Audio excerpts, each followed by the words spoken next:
একদিন মাটির ভিতরে হবে ঘরে মন আমার, কেন বন্ধ দালান ঘর। একদিন মাটির ভিতরে হবে ঘর রে মন আমার, কেন বন্ধ দালান ঘর। প্রাণ পাখি উড়ে যাবে পিঞ্জর সেরে, ধরা ধমে সবই রবে তুমি যাবে চলে। বন্ধু বান্ধব যত মাতা পিতা তারা সুত, বন্ধু বান্ধব যত মাতা পিতা তারা সুত, সকলেই ভাবে তোমায় পর রে মন আমার, কেন বন্ধু দালান ঘর। একদিন মাটির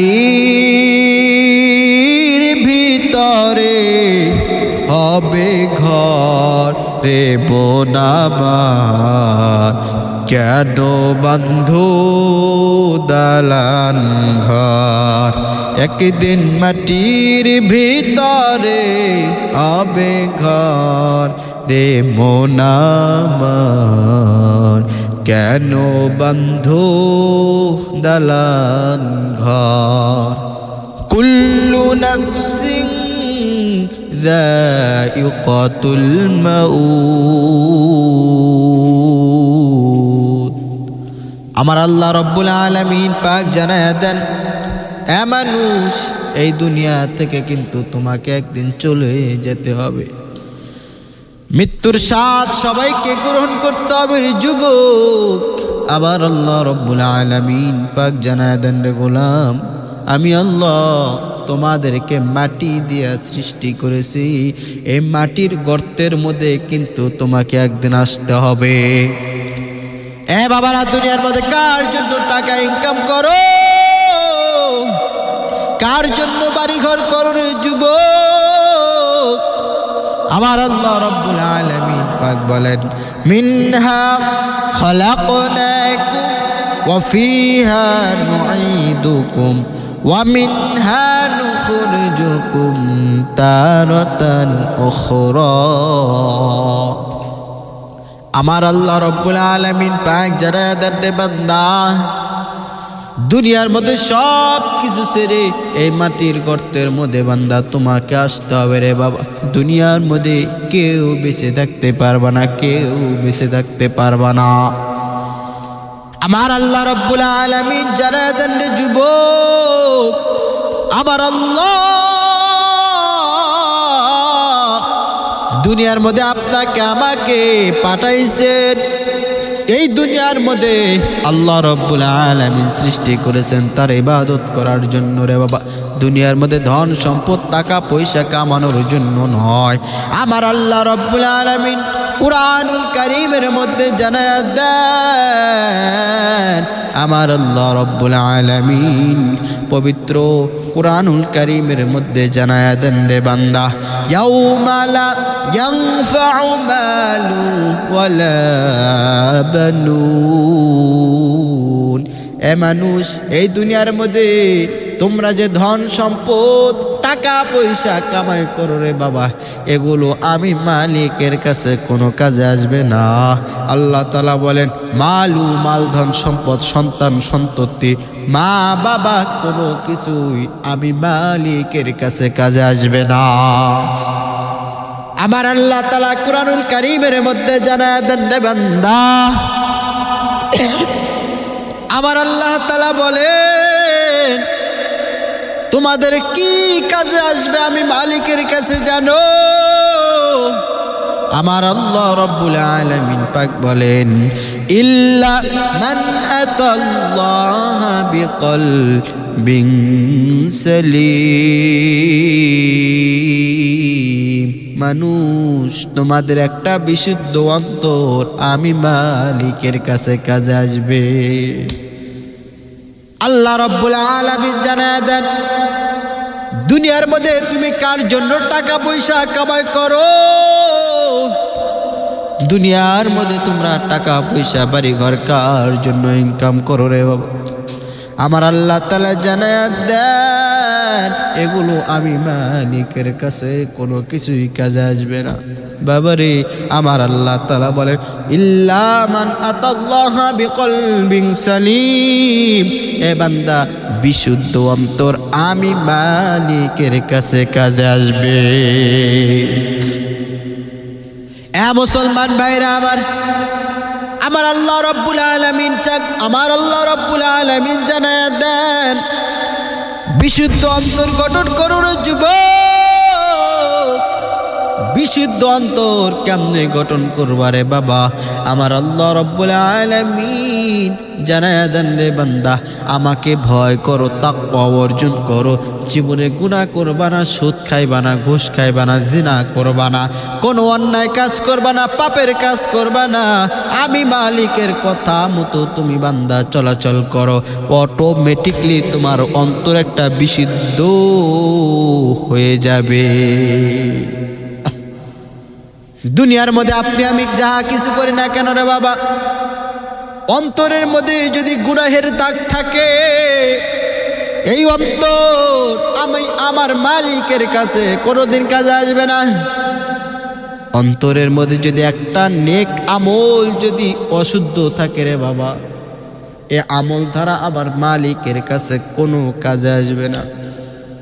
দুনিয়ার মধ্যে কত কিছু করলাম, এত আমল করলাম, নেক আমল করলাম, মিথ্যা কথাও বললাম, আমলও করলাম, নামাজ পড়লাম, সুদ খাইলাম, আবার নামাজ পড়লাম, সুদ খাইলাম, নামাজ পড়লাম, এমন কি মদ পান করলাম, আবার নামাজ আদায় করলাম।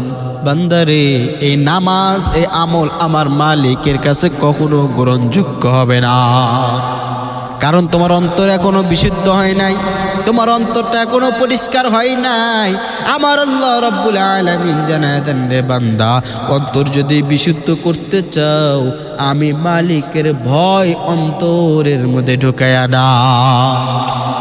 তাকওয়া অর্জন করে রে বাবা, তাকওয়ার বড় দাম, তাকওয়ার বড় দাম, তাকওয়া বড় দাবি। তাকওয়া যার অন্তরের মধ্যে থাকবে না, যার অন্তরের মধ্যে তাকওয়া থাকবে না, ওই অন্তরটা আমি আমার আল্লাহ তাআলার কাছে কখনো গ্রহণযোগ্য হবে না। এ মুসলমান ভাইরা আমার আল্লাহ তাআলাকে ভয় করো, ভয় করার মতো করো রে বাবা। ভয় তো কয়েক প্রকার আছে, ভয় সাপের ভয় আছে, মা বাবার ভয় আছে, উস্তাদদের ভয় আছে।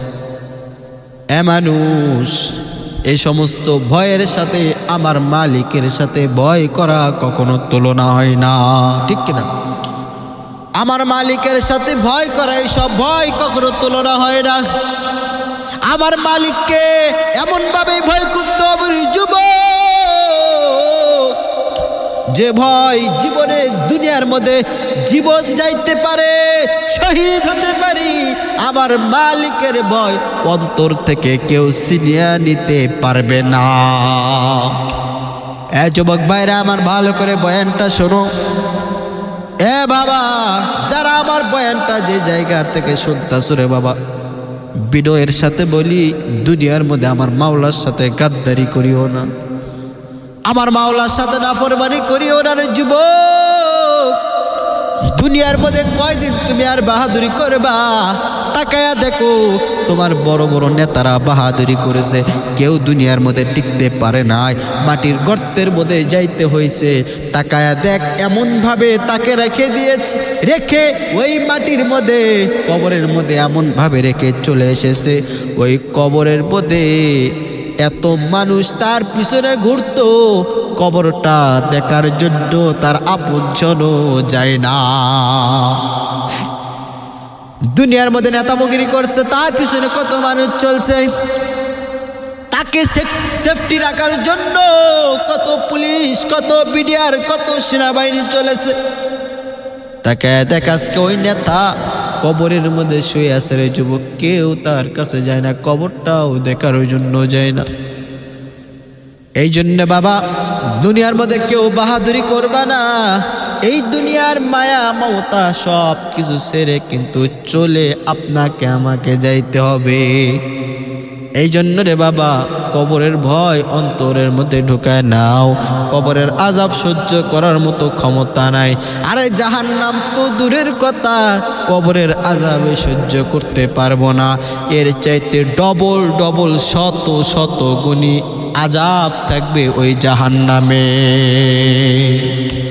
জাহান্নামের আগুন মাবুদ, সইতে আমি পারবো না।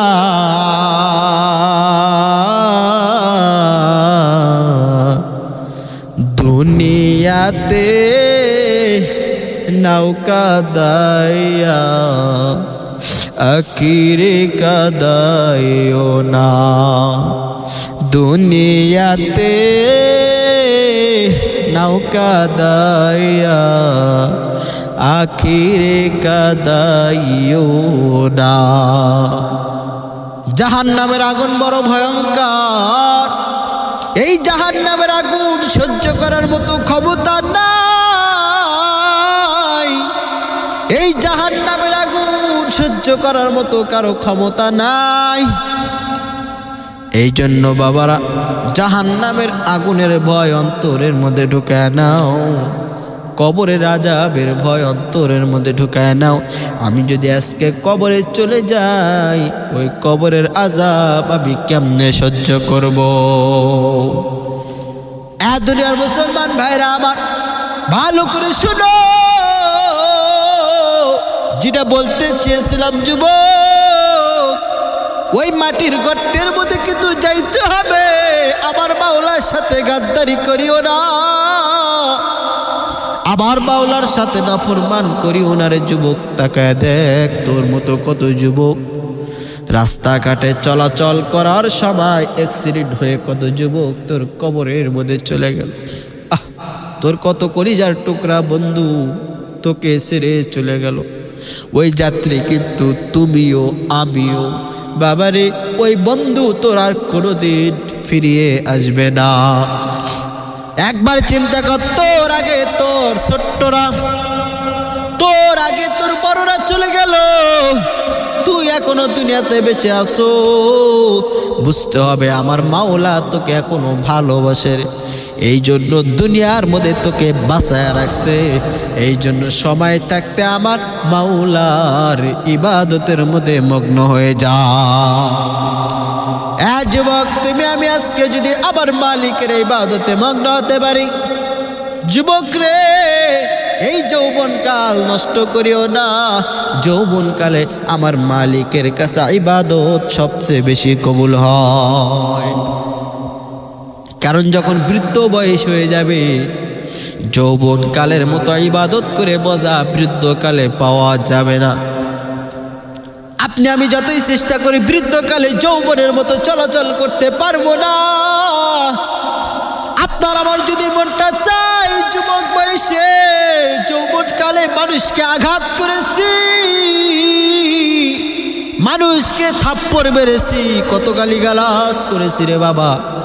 এই বৃদ্ধ বাবারা যারা আসো, এই বৃদ্ধ বাবারা চাইলে কিন্তু পারবে না। ওই যৌবন বয়সে, যৌবন থাকা অবস্থায় যুবককালে যে শক্তি ছিল, ওই শক্তি তারা এখন কখনো ফিরিয়ে আনতে পারবে না।